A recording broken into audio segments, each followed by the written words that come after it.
My wife Bree is here, by the way. And she pulled the mirror, our first year of marriage, over to the bedside.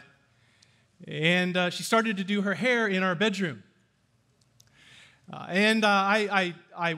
newlyweds, and I wasn't quite sure what was happening. The air conditioning was broken, so I understood she didn't want to be in the hot bathroom. But we were getting ready to go to church, and I had just taken out my clothes from the dryer, and I had kind of ironed them, and I laid them out on the bed. And I watched as she sat over there by the window, and she'd pulled the big mirror over, and she took out a can of hairspray that was the size of a fire extinguisher. Any gals remember those, called Big Sexy, the big red ones? So she put it up on her knee, and she began spraying, and all I could see dancing in the sunlight were the molecules of hairspray going over her beautiful locks of glowing golden hair and landing on my newly laundered clothes. So I tried to keep it in. I began to work things through in my mind, but it's a man and a newlywed. I walked over and I finally just looked at her and I said these infamous words, these fateful words, by the way.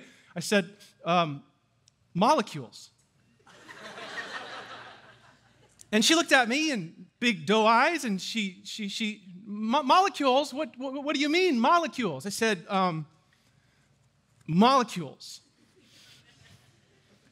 And then it registered with her that I was frustrated with what she was doing, and she looked at me and she said, that doesn't seem very fair.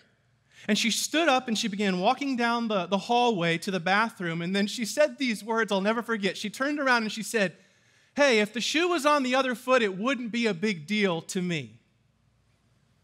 Well, I was a young newlywed, and my ego was now on the line. So I charged down that hallway, and the door was locked, so I took that little picky lock thing that you have on the top of the door, and I put it in that little hole, and I looked in, and I peeked in the door, and I said, "What do you mean you wouldn't react?"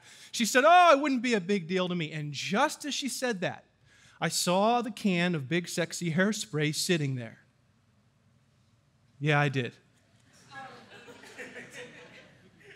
And I did. I picked it up, and I turned on my heels, and I walked down the hallway, and I looked over my shoulder, and I said, "You don't think it'd be a big deal if the shoe was on the other foot, huh?" And then I ripped open her closet.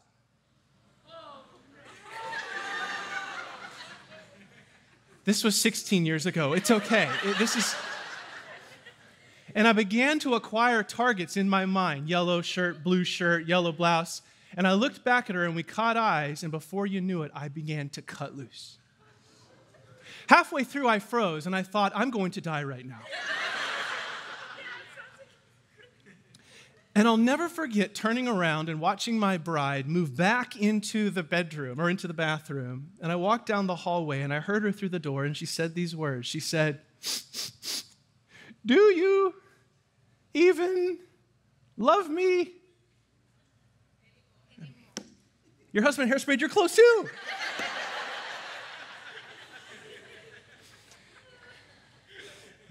We're still married, so it worked itself out. We'll talk about it a little more later. But every single couple will, in fact, at some point get into a disagreement. The only couples that don't fight are dead couples. The difference between a good couple and a disobedient couple is that a good couple, you ready? A good couple fights fair. All right? So we're going to enter our final scene now. We've seen the attraction around the banquet table or in the fields. We then moved off to the courtship. You remember that, up in the hills of Shunem. And then we came back down for the honeymoon in En-Gedi. And now we're moving to scene number 4, which is the first fight in the palace. If you got your Bibles there in your lap, you ready to go? Open them up with me to Song of Solomon, chapter 5. Chapter 5. And we're going to go ahead and move our way quickly here for the post-lunch crowd. We're going to make this a quick turn, and we're going to talk about their fight. We're going to talk about their friends, and we're going to talk about, here's the key, the formula for forgiveness. Because everybody in the room, whether it's you're married, whether you're courting, whether you're dating, whether you just met, or whether you're just friends with somebody, or just regular friends of the same sex, we all need to know how to forgive. Let's begin with the fight. Pick it up with me in Song of Songs, chapter 5. Let's pick it up in verse 1. Solomon is raving here about his honeymoon. They're happy. They're so happy you can just feel it. I've come into my garden, my sister. That means they've been romantic. They have had sex. They are loving each other in the morning after. They're sitting there sipping some tea and some coffee. Things are beautiful by candlelight and cuddles. He says, I've gathered my myrrh along with my balsam. I've eaten my honeycomb and my honey. I've drunk my wine and my milk. Eat my milk. Eat, friends. Drink and imbibe deeply, O lovers. See, now that right there, friends, is where the fairy tales end. Every movie you've ever seen, that's where it ends, right? The movie music swells and the scene goes dark and it says happily ever after, but not in real life. Keep reading, verse 2. She says, I was asleep, but my heart was awake. And then suddenly there was a voice, and my beloved was knocking. Open to me, my sister. Now go ahead in your mind and just work through each one of those little phrases. She says, the honeymoon was going well, Solomon was cheering, everything was going great, but I went to bed early. But I was awakened by a voice at the door, and there was Solomon, and he was rapping on the door. And now he begins to lay it on thick. Look at this. Open up, my sister, my darling, my dove, my perfect one. Friends, what's on his mind? There you go. For my head is drenched with dew, and my locks with the damp of night. See, he gets home late, probably out on state business. He is a prince, no less. It's 11 p.m., 12. He gets home, and he's got one thing on his mind, so he starts laying it on thick. She goes to sleep. You can just picture the scene. She goes to sleep, and she starts to fall asleep. All of a sudden, there's a rap on the door, and he's sitting there, and he's just laying, hey, sweetie bird, how you doing? Just getting home a little bit late tonight, honey pie, and just wondering what's going on in your quarters there tonight, honey. Now, in the movies, right, we would assume that things work out. And in fact, let me ask you a very biblical question. Do you think that they should work out? Look at now verse 3 real quick. Look at this. This isn't fantasy. This is reality. She says, I've taken off my dress. Her bathrobe. How can I put it on again? That's the Hebrew of her saying, honey, I've got a headache. Not real into it tonight, babe. See? Now keep reading. She says, I've washed my feet. How can I dirty them again? See, we're 3,000 years back, 900 BC. We got a stone-cold palace. And what would have happened for a princess is she would have gotten into bed, and she would have had her feet cleaned by a handmaiden, and then she would have wrapped up in her covers, and then she would have done everything she could not to get outside of those covers again and walk across the dirty floor. So what she says when she hears the rap on the door and her lover is standing outside saying, hey, what are you doing? She says very simply, I'm sorry, babe. I've got my bathrobe. I don't want to put it on again. My feet have already been cleaned by my handmaid, so I'm already wrapped up. There's nothing I'm going to do to get out of bed here tonight. Now, let me ask you a very serious biblical question. Does Solomon have a right to intimacy in this moment according to God's word? What would God want for a husband and a wife, right? 1 Corinthians chapter 7, verse 5. The wife does not have authority over her own body, but the husband does. Likewise, the husband does not have authority over his own body, but the wife does. Now, obviously, Paul post-dates Solomon by 2,000 years. But the truth of God would be the same. The moment you get married, you become one. And what you want to do as a good couple is work out biologically and physiologically, talk about what the needs of each partner are, the spouse, and then try to work it out and care for one another's needs. Now, here's the big question that pops up. Do you think he's going to unleash on his wife? He's just had his ego bruised. He's just basically rolled home from being the king, and he's knocked on the door and said, hey, honey, I want to come in and spend a little time with you. Do you think now he's going to get riled up and unleash on his wife? Well, you know what, Shulamite? I'm a king who took you out of the fields. What do you think you're doing? Guards, come and take her away. Do you think that's what he's going to do? Now, let's pause right there, and let's personalize this for a second. When our flesh gets hit and our ego gets hit, aren't we all tempted in that moment to want to fire back? You ever feel that on the inside? You want to fire back? Like when your wife hairsprays your clothes. We all do.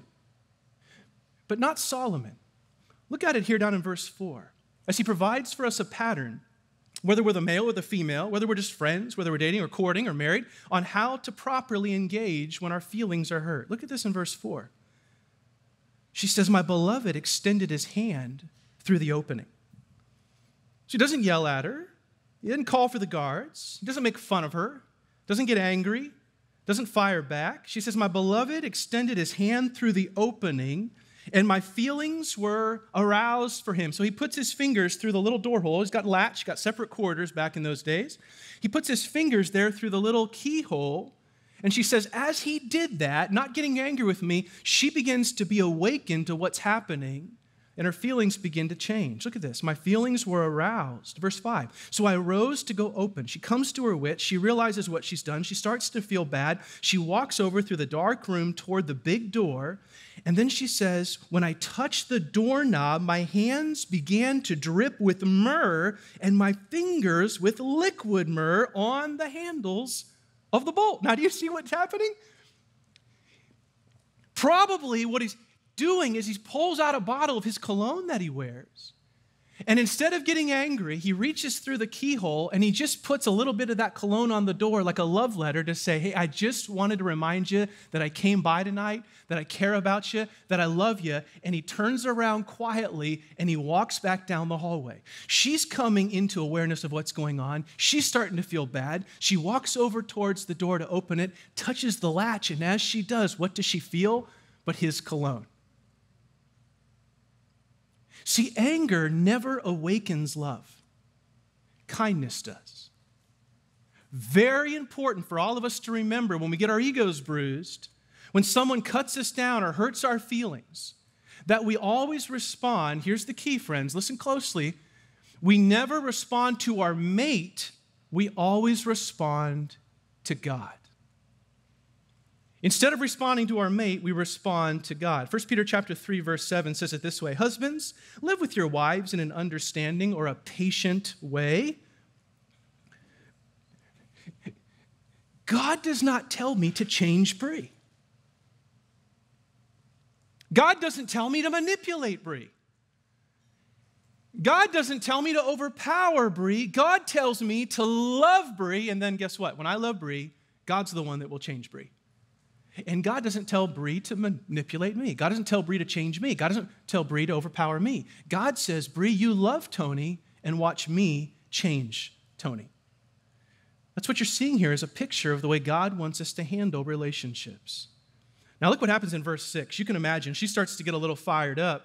She realizes, what have I done? My love, my king, my friend is walking away with hurt feelings in verse 6. So I opened the door to my beloved, but my beloved had turned away and he had gone. And my heart went out to him as he spoke, and I searched for him. Now the Hebrew here is very strong. She thinks that she rejected him. And he walks away, and her heart, the Hebrew says, literally fails. There's sorrow, there's panic, there's daggers. She's beginning to realize, what have I done? And she feels it to the core of who she is. So she sprints out. It's kind of a funny scene in verse 7. And the watchmen who make the rounds in the city found me. So she goes running out of the castle. She's looking for him. And they struck me and they wounded me. The guardsmen of the walls took away my shawl. And I begged you, O daughters of Jerusalem, if you find my beloved, as to what you will tell him, for I am lovesick. What a fascinating picture. This young princess reaches out to the door. She feels his cologne. She whips it open. He's already taken off down the stairwell. She begins to feel her heart begin to palpitate, going, what have I done? She takes off, not even putting on her clothing. She runs down the stairs outside the courtyard, and then the watchmen go, there's a burglar, and they grab her shawl, and they throw her to the ground, and everything is beginning to fall apart. What a scene. The first fight in the palace. Now, I don't know how many married couples we have here. Who here has been dating or courting over 1 year? Nobody. Who's been married over 1 year? Okay, so we got some people with, who here is just single and just looking today? Is there, okay, all right, good. Let's have y'all stand up and just kind of, we'll just have an auction.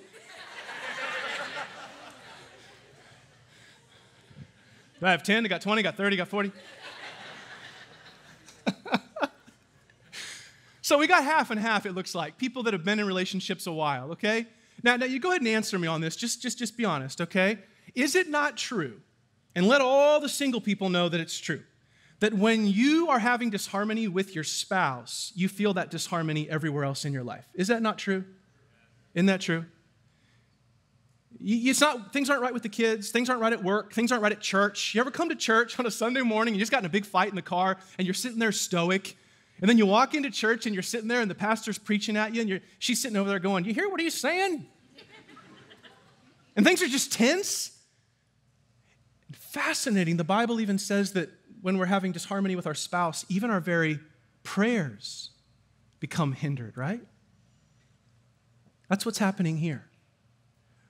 When you have disagreement in the home, things begin to kind of spoil very quickly. Now, luckily, she has good friends. So let's move from the fight to the friends. Look at it there in verse 9. Look at the friends. All the friends who could have said, well, forget him. What kind of guy treats you that way? Who does he think he is? The friends will show you your future. She doesn't have those friends. She's got good friends. She's got good friends that remind her of the covenant, remind her of the kind of man that she married. You want to have good friends. You don't want to have the wrong friends. The wrong friends will destroy your life. Show me your friends. I'll show you your future. Look at verse 9. The friends show up. They find her there laying in the court. Her shawl's been pulled off. She's feeling beat up. She's crying and weeping, and mascara is running down her face. And then the friends say, well, what kind of beloved is your beloved? Can you remind us what kind of man this is? And you can picture, she's saying, maybe he ran off to find a prostitute. Maybe he went off to go hang with his boys at the bar. And the friends say, no. What kind of man is your man, most beautiful among women? What kind of beloved is your beloved that you would come and beseech us? See, her friends are saying, tell us about him. Remind us. Talk yourself through this. Who is Solomon? Then you get verse 10, that big description. We'll just go through it quick. My beloved is dazzling and ruddy, outstanding among 10,000. His head is like gold, pure gold. His locks are like clusters of dates and black as a raven. His eyes are like doves beside streams of water, bathed in milk. Yeah, sounds really, really hot, doesn't he? Reposed in their setting, his cheeks are like a bed of balsam, banks of sweet-scented herbs. His lips are lilies, dripping with liquid myrrh. I like kissing him. His hands are rods of gold. They're strong, set with beryl. His abdomen is carved ivory, inlaid with sapphires. It's hard as a rock. His legs are pillars of alabaster, strong and sturdy, set on pedestals of gold. And his appearance is like Lebanon, choice as the cedars, and his mouth is full of sweetness. And he is wholly desirable, and it all leads to, look at this, verse 16, here's the key. This is my beloved, and this is my what? My friend. Isn't that beautiful? He's noble and handsome and sweet and kind and gentle and all that. But verse 16, most of all, he is my what? He's my friend. He's not going to run out and cheat on me. He's not going to run out and do something dirty. He's going to care for me because I know not only does he love me, but he likes me. He's my friend. And you can almost feel in there the allusions to Jesus, can't you? That where sin increases, grace abounds. Jesus, even when we sin against him, continues to be our friend and our Savior. So the music swells here as we move from the fight to the friends. And then finally, here's where we'll focus our time, the remainder of the time that we have here, to the forgiveness. Jump up to chapter 6, verse 1. Here we go. I'm going to go ahead and just give you 6 points. You got your pens out? I'm going to give you 6 points of how to properly forgive after you have had your feelings hurt by someone that you love. 6 steps to forgiveness. Chapter 6, verse 1. The friends continue to ask, well, where is your beloved gone, most beautiful among women? Where has your beloved turned that we may seek him with you? And then she answers, look at this in verse 2. My beloved has gone down to his garden, to the beds of balsam, to pasture his flock in the gardens and gather lilies. So here's what she knows. Ecclesiastes chapter 2, verse 5 says that Solomon loved his gardens. He made many gardens. He loved his gardens. He liked his topiaries and probably his water features. And here's what she says. She says, you know what, friends? My husband, even when I've hurt his feelings, he doesn't react, and he's going to do the right thing. The first step to forgiving a spouse or a loved one when you've been hurt is to not overreact. All right. You're taking notes? Okay. Or just fall asleep? Everyone's head was down. Okay, all right. So come up here with me. Now let me ask you a question. You ready? Here it is.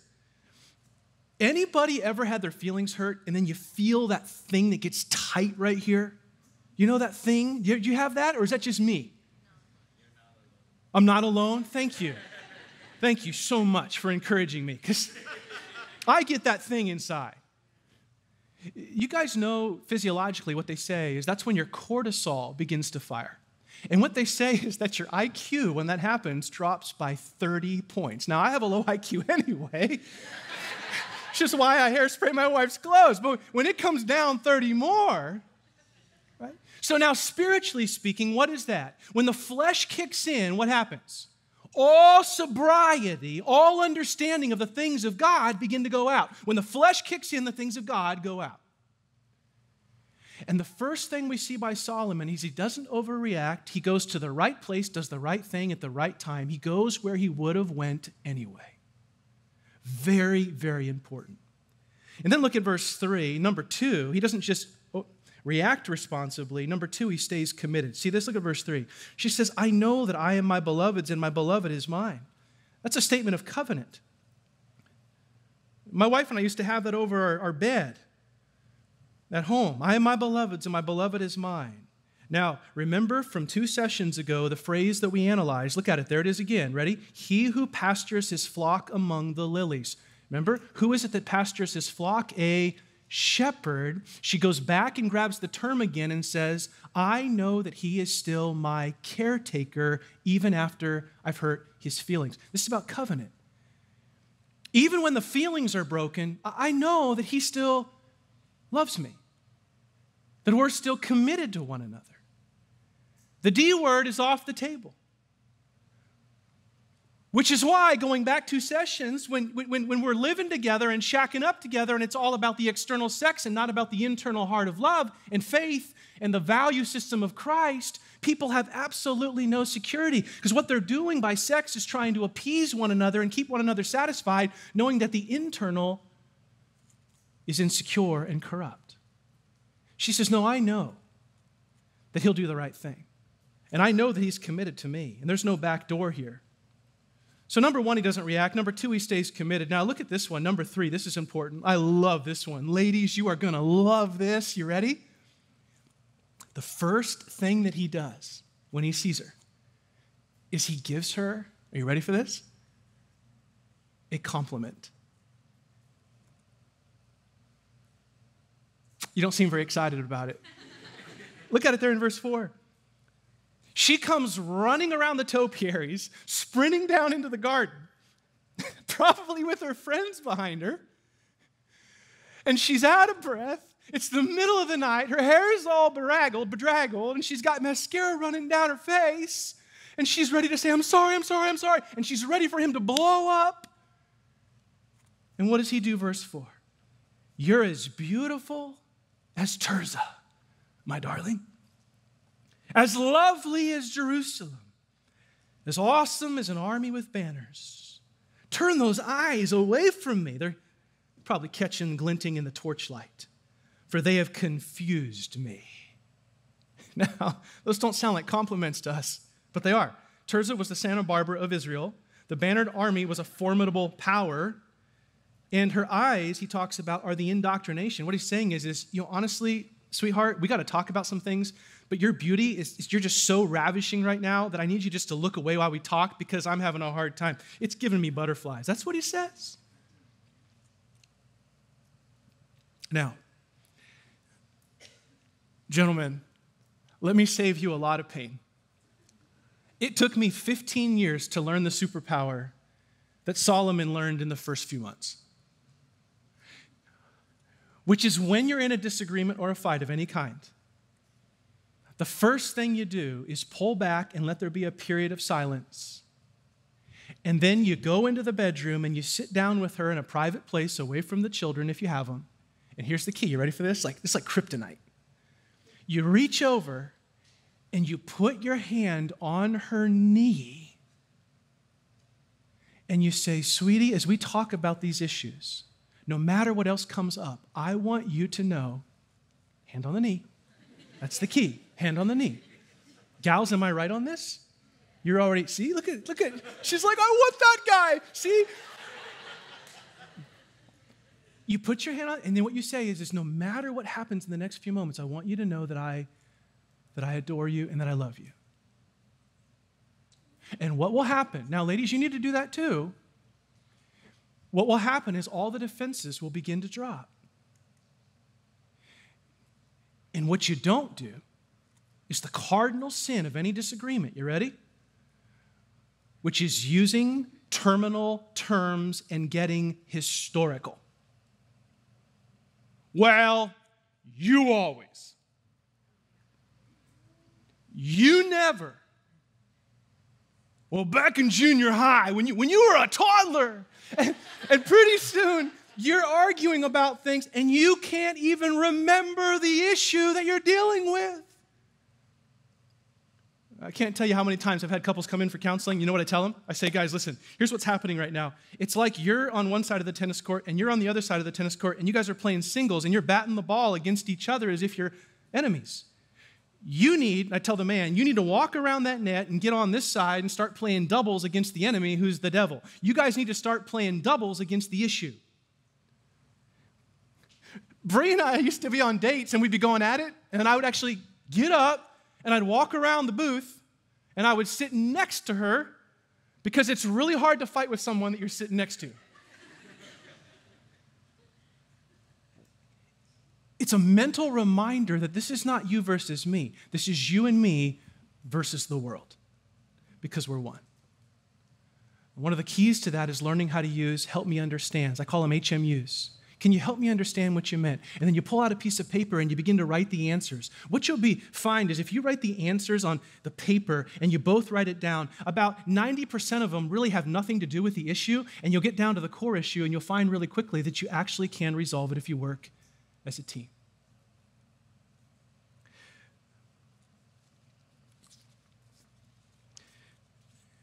So he doesn't react, he stays committed, he gives compliments. And now here's a fun one. Look at this in verse 5. You ready? He avoids makeup sex.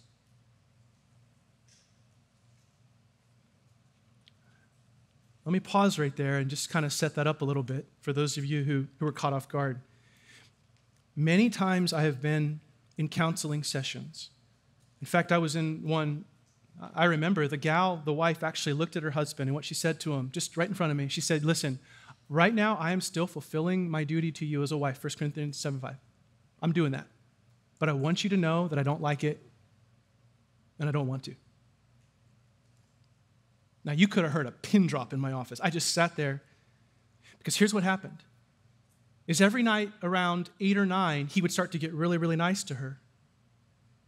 And he would start to say nice things, only hoping that they would have a moment of intimacy, and then afterwards he would go back to ignoring her. Solomon doesn't do that. Look at this. Verse 5. Your hair, he says, is like a flock of goats that have descended from Gilead. Your teeth are like a flock of ewes, which have come up from their washing, all of which bear twins, and not one among them has lost her young.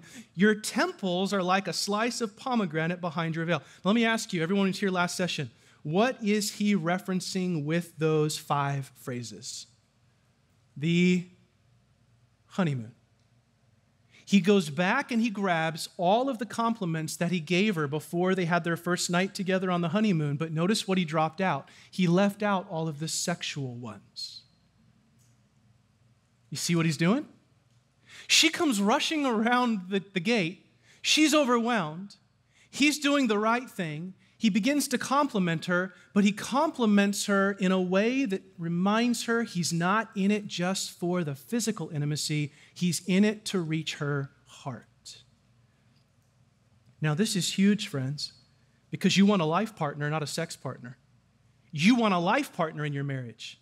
Sex without love is a sham. But if you mend the love relations, the sex relations will take care of themselves.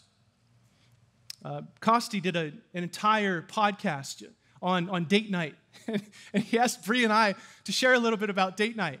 And Bree and I are huge advocates of date night. Now, here's the problem with date night. The moment I say date night, all the married couples go, oh, I know what you're talking about. You're talking about like we were dating a lot and then we got married and things got kind of boring. And so now to try to fire it up and spice it up, what we do is we kind of just will go out for candles and cuddles to try to like re-engage who we used to be. Date night has become like a last-ditch effort to kind of reignite the fire in a marriage. Now, here's the problem with that. As we learned in session number 2, you can't use sex to try to ignite the heart. That's what's happening here. He's saying, I'm not going to play that game. I want to know your heart, because if I know your heart and we're connected in the truly intimate things, then all the sexual stuff will take care of itself. See, now, by the way, for those of the half of you that are older and potentially getting married or are married, listen to this. You want to make sure never to discontinue your date nights. Because you're going to start living together, and it's going to start feeling like a function because you're always together as roommates, and you're going to forget the very things that got you and made you who you are. So set up a date night. Now, you're going to love this. You're going to just love this. This is so exciting. When you go out on a date, the goal is not to simply stare in one another's eyes and make googly talk. Oh. I was going to assert a Johnny Artavenus line right there. But I have none.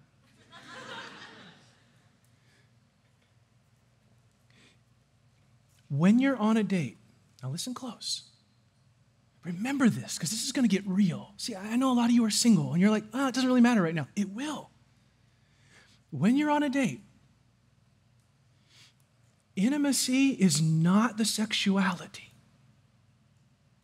That comes and goes. She's going to have babies. She's going to go through her womanlies. You're going to get old. True intimacy is Adam and Eve in a garden, two souls united, knowing everything about one another, talk about the things that really matter. Have a plan for your money, have a plan for your calendar, have a plan for your convictions, have a plan for your kids. Now, mark my words, if you sit with your spouse and you talk about those core things, two hearts fully aligned in the things of God with a vision for your home, guess what will happen when you get home? True intimacy is deeper than the bedroom. See, Solomon, number 1, says, I'm not going to react. Number 2, I'm going to stay committed. Number 3, I'm going to give you compliments. Number 4, I'm going to avoid the sellouts of a makeup sex. And then look at this one, verse 8. He just goes ahead full force and he removes all doubt from her. Everybody knows when you're in a fight that the doubts and insecurities can sneak in. But look at verse 8. There are 60 queens and 80 concubines and maidens without number, but my dove, my perfect one, is unique.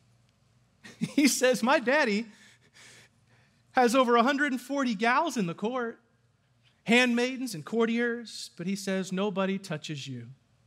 And you can imagine as she sat there hearing that, what that meant to her. And then there's the culmination in verse 9. After giving her compliments and avoiding any sense of make-up sex, and after removing all doubt from her, look what he does. He shows her honor. You see that there in verse 9? The maidens saw her, and they called her blessed, and the queens and the concubines also, and they praised her, saying, who is this that grows like the dawn, as beautiful as the full moon, as pure as the sun, as awesome as an army with banners? The maidens that are standing there watching this scene start to praise her because, verse 11, it says, I went down there to the orchard of nut trees to see the blossoms of the valley, to see whether the vine had budded or the pomegranates had bloomed. She goes down into the garden. And before I was aware, look at this, she calls Solomon her soul. We become united as one. Before I was aware, my soul set me over the chariots of my noble people. And then the maidens began to sing, come back, O Shulamite, come back, that we may gaze at you. And then the narrator inserts, why should you gaze at the Shulamite as at the dance of the two companies? A very confusing set of verses to interpret. But likely the scene is that Solomon picks her up and he puts her into his very own chariot. And as they ride off down the garden and turn right back into the city, all of her friends stand back and they begin to cheer. And they say, Shulamite, Shulamite, which is the female version of Solomon, as if they are saying, the dance of two companies has become one. They're not two. They're forever one.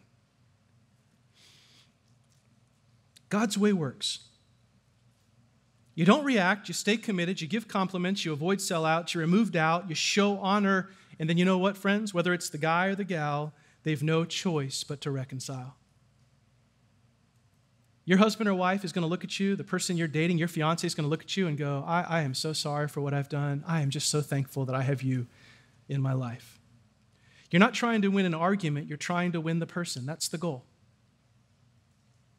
You know, one of those heartbreaking things for me, when I walked back to that doorway and I heard my wife say, do you even love me anymore? Was that just a year before, I had stood in front of hundreds of friends and family, and I had told everybody that for rich or for poor, sickness and health, till death do us part, I'm going to love you and I'm going to care for you. And I had drawn that love into question simply because of a few molecules. Now here's my question for you. Think back on some of the big fights you've had. Do you remember them? Some of you are in one right now.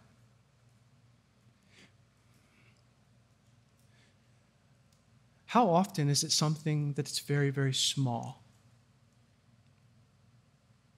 Something very, very tiny, insignificant. And yet, because we don't handle it God's way, it begins to grow. And before we know it, our joy is lost and our love is in doubt. Question. Isn't this what Christ did for you?